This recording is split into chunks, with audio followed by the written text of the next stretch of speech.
দেহ আত্মা মন অনুকূল হলে স্বাস্থ্য সুস্থ লাভ করে।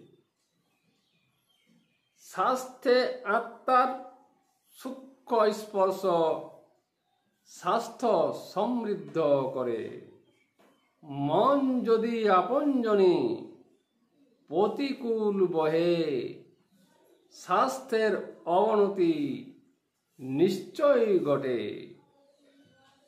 স্বাস্থ্য যে তার সুস্থ অবস্থান আত্মায় ছুঁয়ে থাকে, আত্মা একটি স্পর্শ দেহই দিয়ে থাকে।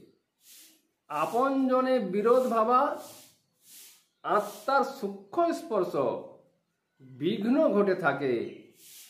তাই তো দেহ অনেক সময় সুস্থ হয়ে থাকে। খোয়া মন স্বাস্থ্য খায়, রোগে ভোগে থাকে।